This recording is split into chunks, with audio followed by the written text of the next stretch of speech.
स्वागत है बच्चों आपका अपने YouTube चैनल प्रिपेज पर। आज की इस वीडियो में हम विशेषण के बारे में पढ़ेंगे। विशेषण ऐसे शब्द जो किसी भी वाक्य में संज्ञा या सर्वनाम शब्दों की विशेषता बताते हैं, उन्हें हम विशेषण कहते हैं। आपने यही पढ़ा होगा, ठीक। आज हम थोड़ा एक नया जानने का प्रयास करेंगे कि जो संज्ञा या सर्वनाम शब्द होते हैं जिनकी विशेषता विशेषण बताते हैं, ठीक। इसका मतलब ऐसे शब्द जो विशेषता बताते हैं उन्हें हम विशेषण कहते हैं। जिनकी विशेषता बताते हुए संज्ञा सर्वनाम होते हैं। और यदि आपसे पूछा जाए कि आप एक शब्द में बताइए कि जिनकी विशेषता बताई जाती है उनको क्या कहेंगे, तब यही आपको परेशानी होगी। जिनकी विशेषता बताई जाती है उन्हें हम प्रविशेषण कहेंगे, नहीं जिनकी विशेषता बताई जा रही है उन्हें हम विशेष से कहेंगे। तो फिर प्रविशेषण क्या होता है? क्योंकि विशेष, विशेषण, प्रविशेषण ये तीनों ही आ जाते हैं। ये सब विशेषण मतलब एक जैसे ही लग रहे हैं। तो यहाँ पर आप जानेंगे जो संज्ञा या सर्वनाम शब्द की विशेषता बताते हैं वे विशेषण कहलाते हैं। संज्ञा सर्वनाम की विशेषता बताने वाले जो विशेषण हैं, जिनकी विशेषता बता रहे हैं, वही संज्ञा और सर्वनाम ही विशेष्य कहलाते हैं, ठीक। तो प्रविशेषण क्या होता है? ऐसे शब्द जो विशेषण की विशेषता बताते हैं उन्हें हम प्रविशेषण कहते हैं, ठीक। समझ में आया होगा? तीनों बातें क्लियर हो गई होगी ना? विशेषण, विशेष्य, प्रविशेषण ये तीनों एक दूसरे से ही संबंधित हैं, ठीक। आइए क्लास को शुरू करते हैं। सबसे पहले विशेषण की परिभाषा। जो शब्द संज्ञा या सर्वनाम शब्दों की विशेषता बताते हैं, गुण या दोष। हाँ, ध्यान ये रखेंगे कि उनकी विशेषता बताते समय हम गुण या दोष का ही वर्णन करते हैं, संख्या और परिमाण की भी बात बताते हैं, रंग का भी हम वर्णन करते हैं, ठीक है। विशेषण जानने के बाद हम ये जानेंगे कि विशेष्य क्या होता है। विशेष्य जिन संज्ञा या सर्वनाम शब्द की विशेषता बताई जाए उन्हें हम विशेष्य कहेंगे। प्रविशेषण जो शब्द विशेषण की भी विशेषता बतलाते हैं उन्हें प्रविशेषण कहते हैं। उदाहरण एक यहाँ लिखा हुआ है, उदाहरण पर हम चर्चा कर लेते हैं और यहीं से हम आपको क्लियर कर देते हैं। क्या? वह बहुत सुंदर फूल है, ठीक। यहाँ पर ध्यान ये रखेंगे आप, सुंदर क्या है? विशेषण है, ठीक। विशेषता किसकी बताई जा रही है? फूल की। फूल क्या है? यहाँ पर संज्ञा है ना। यही जो फूल है ना, इसी को हम क्या कहेंगे? इसी को हम विशेष्य कहेंगे, ठीक। ये हमारा विशेष्य होगा। तो जो बहुत है ये क्या है?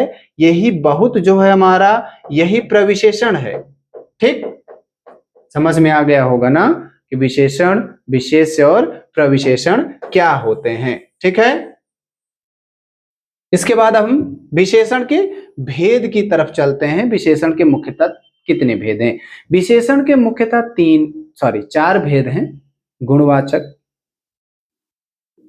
संख्यावाचक, परिमाणवाचक, सार्वनामिक। एक और बताऊंगा, एक और होता है व्यक्तिवाचक।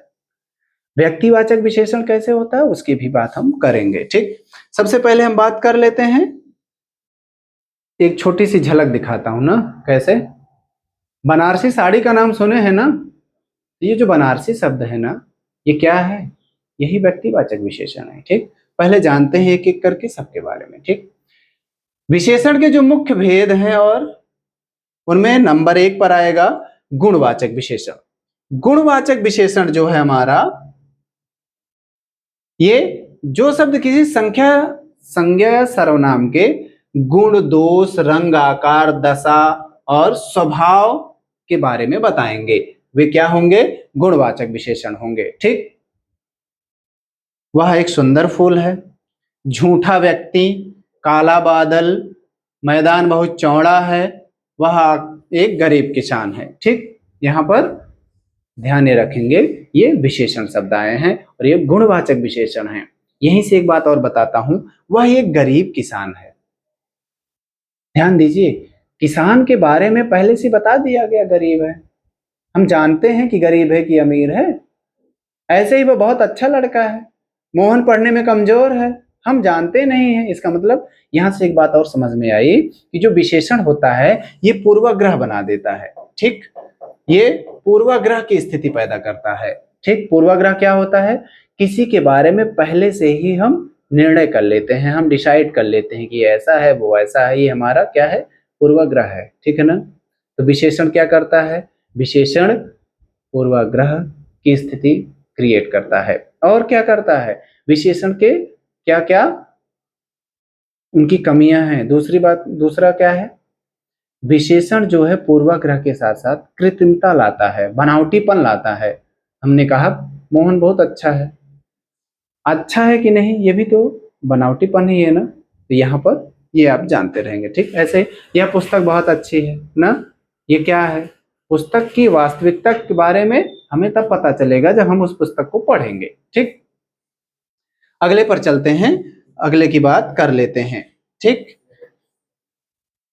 गुणवाचक विशेषण आपको समझ में आ गया होगा ना, जिसमें हम गुण की बात करेंगे, दोष की बात करेंगे, ठीक, रंग की बात करेंगे ना, आकार की बात करेंगे, उसकी दशा को बताएंगे, अमीर है, गरीब है, दुखी है, पीड़ित है ना, ठीक। अगले पर चलते हैं, अगला है हमारा संख्यावाचक विशेषण। संख्यावाचक विशेषण की हम जब बात करेंगे, यहाँ पर जब भी हमारे सामने कोई ऐसा वाक्य मिलेगा जिसमें संख्या के माध्यम से बताया गया रहेगा कि इसके पास ये है, इसके पास ये है, ऐसा है ना, क्या कहेंगे, हमने कहा हर्षित के पास 5 कार है, हमने कहा शिवम के पास 10 रेलगाड़ियां है ना, हमने क्या बताया है, उनके पास क्या है, ये जो 10 संख्या है क्या है, ये विशेषता बताने का काम कर रहा है। ऐसे ही और भी कई कई उदाहरण है, ये तो मैंने अति संयोक्ति बोली है। जैसे एक उदाहरण और यहाँ पर देखिए, कक्षा में 15 छात्र बैठे हैं, तो यहाँ पर 15 छात्र हैं, ये उस कक्षा की जो है विशेषता है, ठीक। ऐसे ही मेरे पास 2 पेन है, तो मेरे पास 2 पेन है, तो ये 2 क्या है, संख्या है। डाल पर 4 चिड़िया बैठी है, उसने पहला स्थान प्राप्त किया, कमरे में 3 कुर्सियां हैं, ये सब क्या है, संख्यावाचक। तो यहां से आप ये कहेंगे कि कभी कभी हमारे सामने वाक्य क्या आ जाता है कि बाहर कोई खड़ा है ना, ऐसे शब्द आ जाते हैं कि इस विद्यालय में बहुत से छात्र हैं ना। अब जो बहुत से हैं इसका मतलब वहां पर विशेषता बताई जा रही है। अब लेकिन ये बहुत से क्या हुआ, क्योंकि यहाँ पर तो संख्या मिल नहीं रही है ना, आसमान में अनंत तारे हैं, तो यहाँ पर संख्या तो हमें पता नहीं चल रही है, लेकिन बताई जा रही है विशेषता ही। तो यहाँ पर क्या होगा, तो संख्यावाचक विशेषण के 2 भेद किए गए हैं। संख्यावाचक के विशेषण के 2 उपभेद हैं, एक निश्चित और एक अनिश्चित। जहां पर हमें निश्चित संख्या के बारे में बताया जाए, निश्चित संख्या का बोध हो, वहां पर हम निश्चित संख्यावाचक विशेषण कहेंगे। जहां पर हमें संख्या के बारे में पता ना चले, वहां पर हम अनिश्चित संख्यावाचक कहेंगे, ठीक। ऐसे ही देखिए यहाँ पर दोनों दिए गए हैं, निश्चित संख्यावाचक और अनिश्चित संख्यावाचक। तो जब हम निश्चित संख्यावाचक की बात करेंगे तो वहां पर क्या हो जाएगा, वहां पर हमें एक निश्चित संख्या का बोध कराया जाएगा। अनिश्चित वाले में क्या होगा, निश्चित संख्या का बोध ना हो, बाहर कुछ लोग खड़े हैं ना, कुछ लोग, ऐसे ही मेले में अनेक दुकानें सजी थी ना, दाल में थोड़े कीड़े लग गए हैं, समारोह में सब लोग आ गए, ये सब क्या है, यहाँ पर संख्या बताई जा रही है, लेकिन इनमें संख्या को हमें एग्जैक्ट नहीं बताया जा रहा है, तो यहाँ पर अनिश्चित संख्यावाचक होगा, इसका ध्यान रखेंगे, ठीक। तो ये जो निश्चित संख्यावाचक और अनिश्चित संख्यावाचक विशेषण है, ये आपको समझ में आ गए होंगे, ठीक। अगले पर चलते हैं, अगला जो विशेषण होगा हमारा वो परिमाणवाचक की बात करेंगे। देखिए कभी कभी होता क्या है कि हमारे सामने कुछ ऐसी वस्तुएं उपस्थित होती हैं जो विशेषता बता रही होती हैं, लेकिन उनमें संख्या नहीं दी गई रहती है, और वो जो संख्या होती है उसमें ध्यान दीजिए, एक उदाहरण ये है कि मुझे 2 लीटर दूध चाहिए ना। ऐसी वस्तुएं जिनको हम गिन नहीं सकते हैं, जिनको हम मापते हैं, जिनको हम तौलते हैं, वो हमारा परिमाणवाचक में आता है, ठीक।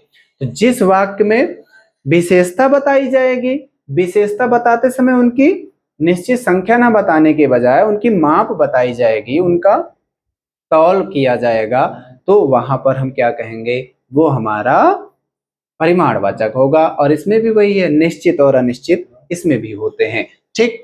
तो निश्चित परिमाणवाचक और अनिश्चित परिमाणवाचक दोनों को हम पहले समझ लेते हैं। जो परिमाणवाचक विशेषण है, इसकी जो परिभाषा होगी, जो शब्द किसी वस्तु की माप, तोल या मात्रा का बोध कराते हैं, ठीक। उदाहरण के लिए मुझे 2 लीटर दूध चाहिए, हमने कहा ये निश्चित परिमाणवाचक है, और हमने कहा मुझे कुछ दूध चाहिए, यहाँ पर क्या हो जाएगा, अनिश्चित परिमाणवाचक हो जाएगा। ठीक, समझ में आया। ऐसे देखिए, चाय में थोड़ी चीनी मिला दो, थोड़ी चीनी मिला दो, अनिश्चित परिमाणवाचक। चाय में 50 ग्राम चीनी मिला दो, क्या हुआ, ये निश्चित परिमाणवाचक। समझ में आया। ऐसे आज मैंने बहुत काम किया, ये अनिश्चित परिमाणवाचक। खीर में ज्यादा बादाम मत डालो, और यदि कह दिया जाए खीर में 5 से ज्यादा बादाम मत डालो, तो 5 से ज्यादा संख्या पता चल रही है ना, ये क्या हो जाएगा, ध्यान रखेंगे। ठीक, ध्यान रखेंगे जिनको हम गिन नहीं पाते हैं ना। हमने कहा 5 क्विंटल चावल कल बाजार से हमने खरीदा। यहाँ पर आप ये ध्यान रखेंगे कि चावल 5 क्विंटल है, संख्या तो बताई जा रही है 5 क्विंटल, लेकिन जो 5 क्विंटल संख्या बताई जा रही है उनमें चावल जो है, उन चावलों को हम गिन नहीं सकते हैं, उनको हम तौलते हैं। तो इसीलिए कह दिया गया जिनको हम मापें, जिनको हम तौलें, वो हमारा क्या होगा, परिमाणवाचक होगा। बस ध्यान ये रखना, जब हम कह देंगे 5 क्विंटल चावल तो निश्चित परिमाणवाचक हो जाएगा, और यदि हम संख्या नहीं बताएंगे, कुछ, ढेर, ज्यादा ऐसे शब्द लगाएंगे तो वहां पर हम अनिश्चित परिमाणवाचक कहेंगे। ठीक, ऐसे ही और उदाहरण, बारिश में सारा अनाज भीग गया, उसने खाने में कम भोजन लिया, ये सब क्या हुआ, निश्चित और अनिश्चित परिमाणवाचक। देखिए, उसने 1 किलो सेब खरीदे, ये निश्चित परिमाणवाचक होगा। ठीक, वैसे तो आपको तुरंत दुविधा होगी, तुरंत आप कंफ्यूज हुए होंगे कि 1 किलो सेब में 4 सेब आएगा, 5 सेब आए तो हम गिन सकते हैं ना, तो ये तो निश्चित हो जाएगा, संख्यावाचक में आ जाएगा। नहीं, सेब को हम तौलेंगे, तो जब हम जिनकी तौल करते हैं, जिनका हम माप करते हैं, वो हमारा क्या हो जाएगा, परिमाणवाचक। ठीक, अगले पर चलते हैं, सार्वनामिक विशेषण। मतलब ये कि ये दिखेंगे सर्वनाम की तरह, लेकिन ये काम क्या करेंगे, विशेषता बताने का काम करेंगे।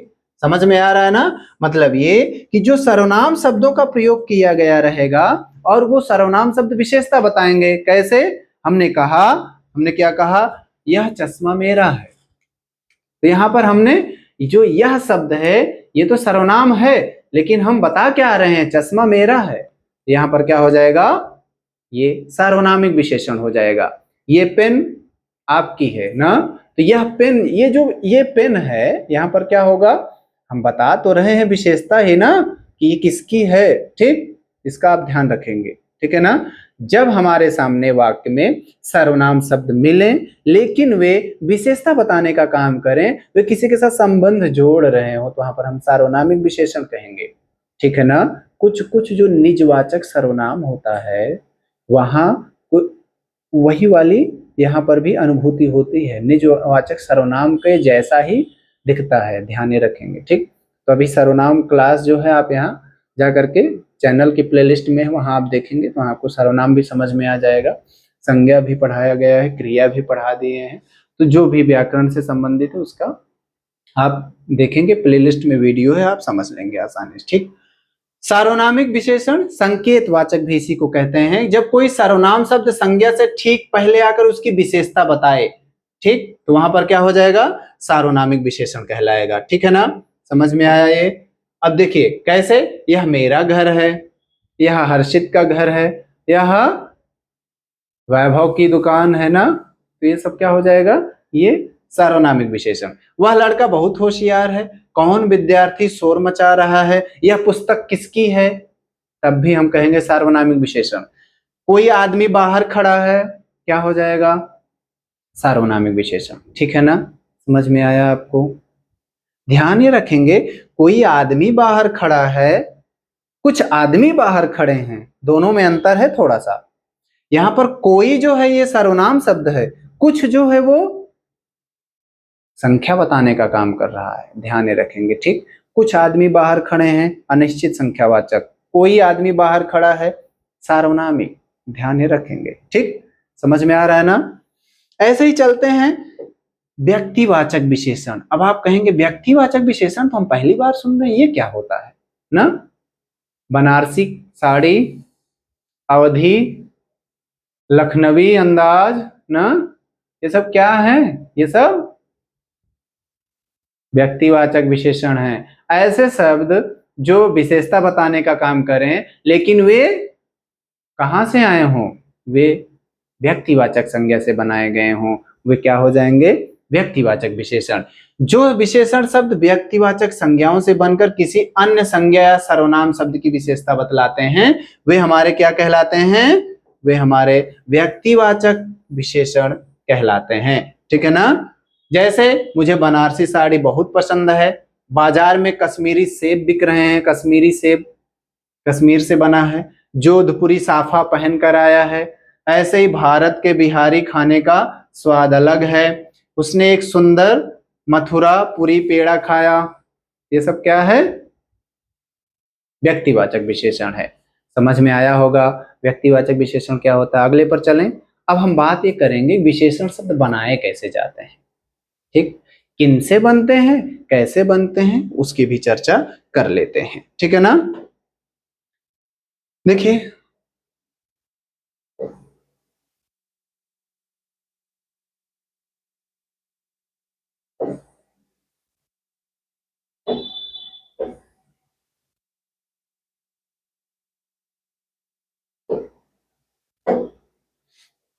कैसे विशेषण शब्दों का निर्माण किया जाएगा।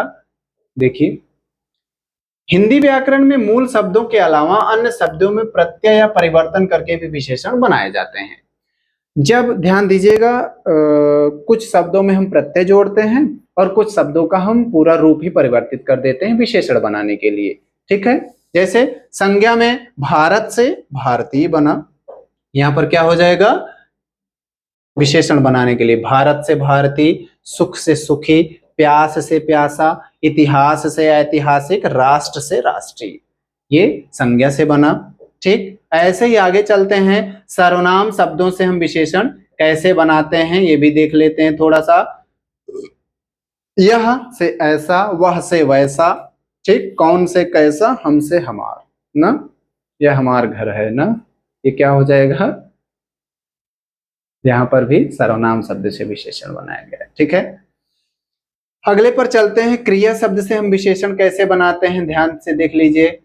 पढ़ से पढ़ा ना, पढ़ना से हमने कहा पढ़ाकू ना, पढ़क्कू। बेचना से बिकाऊ, और लड़ना से लड़ाकू। टिकना से क्या है? टिकाऊ ना, बहुत टिकाऊ चप्पल है ना, अधिकतर ये कहा जाता है बहुत टिकाऊ कुर्सी है, बहुत दिन से टिक रही है ना, ये टूट नहीं रही है ना। ये सब क्या है? भाग ऐसे ही भगोड़ा कहा जाता है ना, भागने वाले को, ये क्या है? भागना से भगोड़ा। तो और अव्यय शब्दों से विशेषण बनाते हैं। अव्यय क्या होते हैं पहले इनको जान लेते हैं।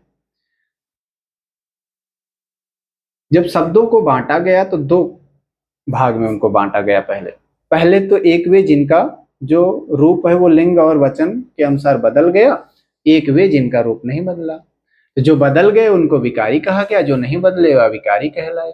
अविकारी में क्रिया विशेषण अव्यय आए। अव्यय में तीन होते हैं, संबंध बोधक, समुच्चय बोधक और विस्मयादि बोधक। इसको आप जा करके जब प्लेलिस्ट में वीडियो है आप पढ़ेंगे वहां मिल जाएगा। अभी यहाँ केवल जो काम है उसकी बात करते हैं। जैसे पीछे से पिछला, ठीक, अव्यय क्या होते हैं? जो लिंग या वचन के अनुसार अपना रूप नहीं बदलते हैं। ध्यान दीजिएगा, पीछे से आज तक कभी भी उसका बहुवचन पीछो नहीं बना ना। यदि पीछे पुल्लिंग के साथ है तो स्त्रीलिंग के साथ जब वो आएगा स्त्रीलिंग शब्द के साथ, तो पीछे से पीछी नहीं बना ना, यही अव्यय है। तो यहाँ पीछे से पिछला, आगे से अगला, बाहर से बाहरी, भीतर से भीतरी और ऊपर से ऊपरी, अंदर से अंदरूनी, ध्यान ये रखेंगे। ठीक है ना? अंदर का कभी ना अंदरों हुआ, ना अंदरे हुआ, ना अंदरी हुआ। ठीक, तो अंदर से जो विशेषण शब्द बनेगा वो अंदरूनी होगा। ठीक, मुझे लगता है कि विशेषण से जितने शब्द सॉरी, संज्ञा, सर्वनाम, क्रिया और अव्यय से जितने विशेषण बन पाते थे उनकी चर्चा हमने यहाँ किया। ठीक, चारों प्रकार से बनाए जा सकते हैं विशेषण, उनकी बात यहाँ हो चुकी है।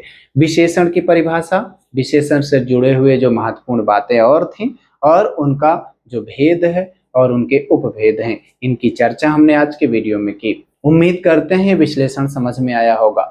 इसको आप पढ़ते रहिए, दोहराते रहिए और अपनी पढ़ाई को मजबूत करते रहिए। एक बात और बताएं, हमने जो आपको पढ़ाया ये आपको यदि जरूरत होगी तो कहाँ से पाएंगे, क्योंकि इसको आप बीच बीच में पॉज करके लिखेंगे ना।